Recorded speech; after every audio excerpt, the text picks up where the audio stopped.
Episode 2 محبت ایک جنون۔ آج ملک صاحب نے آپ کو دعوت دی ہے حویلی پر۔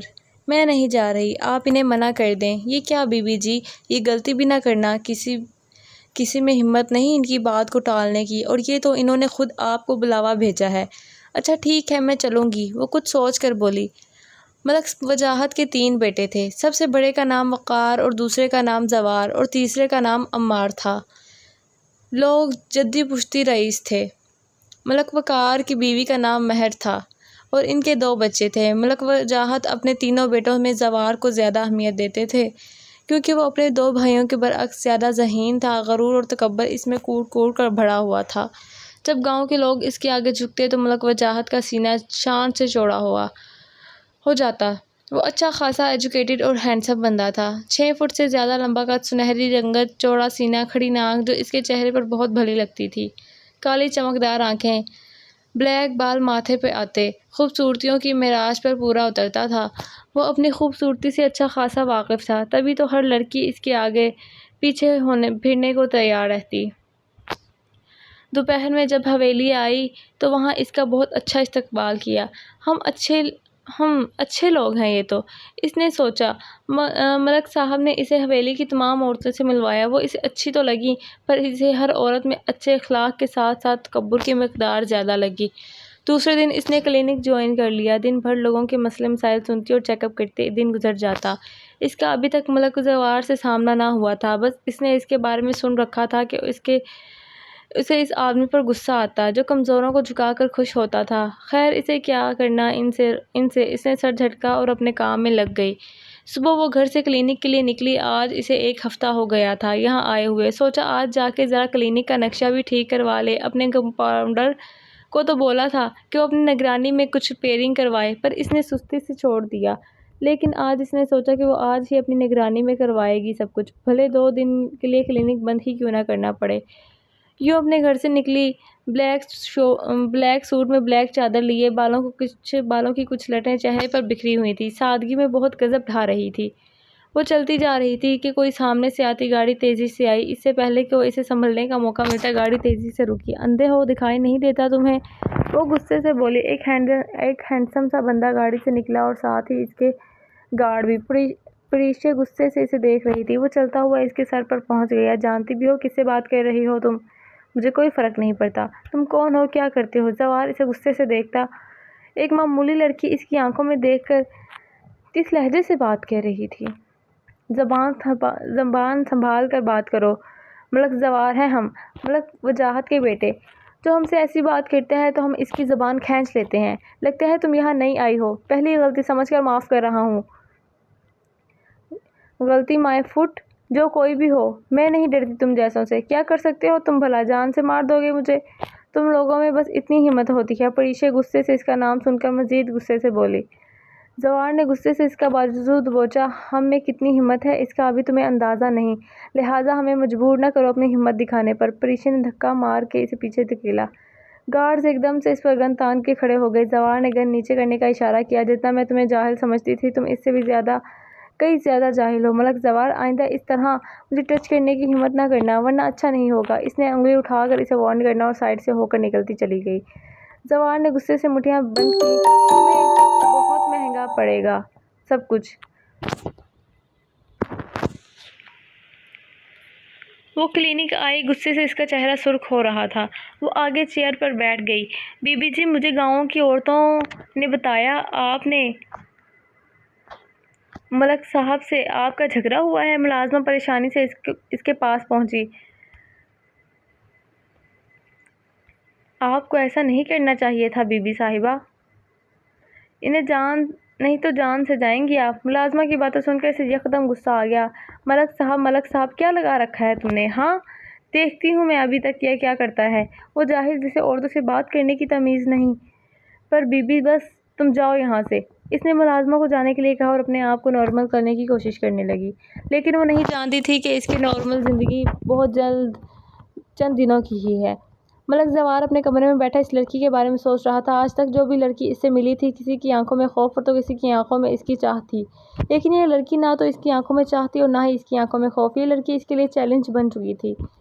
ہو تو تم بہت حسین، پر تمہیں ڈر نہیں لگتا نا؟ تو میں تمہیں بتاؤں گا ڈر ہوتا کیا ہے۔ تمہارے چہرے پر ڈر دیکھنا اب ہماری خواہش ہے۔ اور غصے سے اٹھا اور کسی کو کال ملائی۔ کریم، یہ جو آج لڑکی تھی نا مجھے ملی، اس کے بارے میں پتہ کرو، شام تک مجھے ساری انفارمیشن چاہیے۔ سائیں، یہ لڑکی ایک ہفتہ پہلے شہر سے آئی ہے، بہت اچھی ڈاکٹر ہے۔ ہم ٹھیک ہے، مجھے ساری معلومات چاہیے اس کے بارے میں۔ جی سائیں۔ زوار نے فون رکھ دیا۔ وہ آج کلینک آئی تھی، صبح سے مصروف تھی، اب فارغ ہوئی تو فہد کو فون کیا۔ وہ یکدم فریش ہو گئی۔ کیسے ہو فہد؟ میں ٹھیک ہوں۔ بٹ کیا فہد؟ آنٹی تو ٹھیک ہے نا؟ پریشا پریشانی سے بولی۔ ہاں وہ ٹھیک ہے، پر میری بائک چوری ہو گئی، اگر دوبارہ بائک لینا بھی چاہوں تو اتنے اخراجات ہوں، ابو کیسے پورے کریں گے؟ میں پریشان تھا تو سوچا تمہیں کال کر لوں، فہد نے آواز میں بے چارگی لاتے ہوئے کہا۔ اوہ، تم پریشان نہ ہو فہد، میں ہوں نا، کتنے پیسے چاہیے تمہیں؟ فہد ایک دم خوش ہوا۔ نہیں یار، میں تم سے آلریڈی اتنے پیسے لے چکا ہوں، انگیجمنٹ کے بعد تم نے اتنے گفٹس بھجوائے مجھے میرے لیے، اور میں نے تمہیں ابھی تک کچھ بھی نہیں دیا۔ اور فہد ایسے نہیں سوچو، میرے لیے تم کافی ہو، مادی چیزوں کے لیے میرے دل میں کوئی اہمیت نہیں۔ تم جاؤ، کتنا اماؤنٹ چاہیے تمہیں؟ تم مجھے بتاؤ۔ 1 لاکھ۔ واٹ؟ بٹ بائک تو؟ ہاں میں جانتا ہوں یار، بٹ ابو کے اوپر کچھ قرضہ ہے، وہ چکانا ہے۔ اوہ اچھا، تم بے فکر رہو، میں بھجوا دوں گی پیسے تمہیں۔ تھینک یو پری، تم بہت اچھی ہو۔ پریشا مسکرائی۔ آئی نو فہد، اور سناؤ، تمہاری جاب لگ گئی؟ نہیں یار، یہ کیا بات ہوئی فہد، میرے آنے تک تم ایک پرائیویٹ ہاسپٹل میں جاب کر رہے تھے، اچھی خاصی جاب تھی تمہاری۔ ہاں تھی تو، پر وہاں کے ماحول میں ایڈجسٹ نہیں ہو پا رہا تو چھوڑ دی، اب دیکھتا ہوں۔ اچھا اوکے، میں بعد میں بات کرتا ہوں، مجھے ابو بلا رہے ہیں۔ اوکے کہہ کر اس نے فون رکھ دیا اور وہ سوچ میں پڑ گئی۔ دوسری طرف عزیز نے فہد کے ہاتھ پر ہاتھ مارا۔ یار تیری تو سونے کی چڑیا نکلی۔ تو فہد زور سے ہنسا۔ اپنی اپنی قسمت ہے، فہد نے کہا تو عزیز بھی ہنس پڑا۔ رات کو پھپھو کو کال پہ اس نے فہد کے مسائل کے بارے میں بتایا تو پھپھو بولی، بیٹا وہ فراڈ کر رہا ہے تمہارے ساتھ، تم سمجھ نہیں رہی ہو۔ ایسا نہیں ہے پھپھو، وہ واقعی پریشان تھا، میں جانتی ہوں اسے، بیٹا میں نے دنیا دیکھی ہے، اس کے پیرنٹس بھی عجیب لگے مجھے، اور وہ خود بھی۔ پھپھو نے اسے سمجھانے کی کوشش کی، آپ کا وہم ہوگا پھپھو، خیر چھوڑیں، یہ بتائیں آپ کیسی ہیں؟ اس نے بات بدلنے کی کوشش کی تو پھپھو مایوس ہوئیں۔ اسے سمجھانا بیکار تھا، جب انسان کے عقل پر پردہ پڑتا ہے تو وہ اندھا گونگا اور بہرا ہو جاتا ہے، اور پریشا انہی لوگوں میں سے ایک تھی۔ سائیں، اس لڑکی کا نام پریشا ہے، لاہور سے آئی ہے، گھر والوں کے نام پر صرف اس کی پھپھو ہے جو کہ لاہور میں ہے، اور ان کا ایک بیٹا باہر ہے۔ اور ہاں ایک اور بات، اس کی منگنی ہو چکی ہے، اس کا کوئی کلاس فیلو ہے اس سے۔ گڈ کریم، کہہ کر اس نے فون رکھ دیا۔ اب روز اس کے پاس ملک زوار کی دھمکیوں بھرے خط آنے لگے، وہ تنگ آ گئی تھی، ڈر بھی لگنے لگا تھا اسے کہ کہیں وہ اپنی دھمکیوں کو سچ نہ کر دے۔ یہ جو دوائیاں میں آپ کو لکھ کر دے رہی ہوں، یہ آپ کو وقت پر لینی ہے، ٹھیک ہے جی ڈاکٹرنی صاحبہ؟ ایک دم سے کلینک کا دروازہ زور سے کھلا اور زوار اندر داخل ہوا۔ سب ایک دم سے کھڑے ہو گئے۔ جاؤ یہاں سے سب، وہ گر جا تو سب کلینک سے چلے گئے، یہ کیا بدتمیزی ہے؟ پریشا ایک دم غصے سے چلائی، وہ پرسکون سے چلتا ہوا آگے آیا۔ ابھی تم نے ہماری بدتمیزی دیکھی کہاں ہے؟ ڈاکٹرنی صاحبہ کیوں آئے ہو یہاں؟ تم ہوتے کون ہو یہ پوچھنے والی؟ جہاں تم کھڑی ہو یہ سب ہماری جاگیر کا حصہ ہے، ہم جہاں چاہیں آئیں جائیں۔ اس کے لہجے میں غرور اور تکبر تھا۔ ہمارا احسان مانو کہ ہم نے تم جیسوں پر احسان کیا ہے، ورنہ تمہاری اس دن کی گستاخی پر ہم اسی وقت تمہیں یہاں سے پہنچاتے، کسی کو معلوم بھی نہیں ہونا تھا۔ دھمکا رہے ہو؟ دھمکا نہیں رہا، بتا رہا ہوں تم جیسے جاہل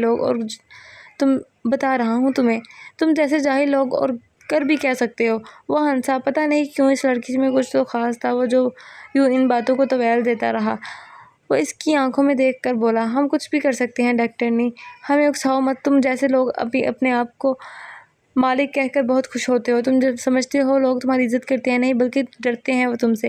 وہ بے خوفی سے اس کی آنکھوں میں دیکھ کر بول رہی تھی، اور وہ مسکرایا، اسے دیکھ رہا تھا۔ اسے لوگ جن سے لوگ ڈر ڈر کے جئیں، میں وہاں رہنا پسند نہیں کرتی، جا رہی ہوں میں یہاں سے، تم جیسے لوگوں کو میں دیکھنا تو دور، ان پر لعنت بھیجنا بھی پسند نہیں کرتی۔ زوار ایک دم غصے سے پاگل ہو گیا۔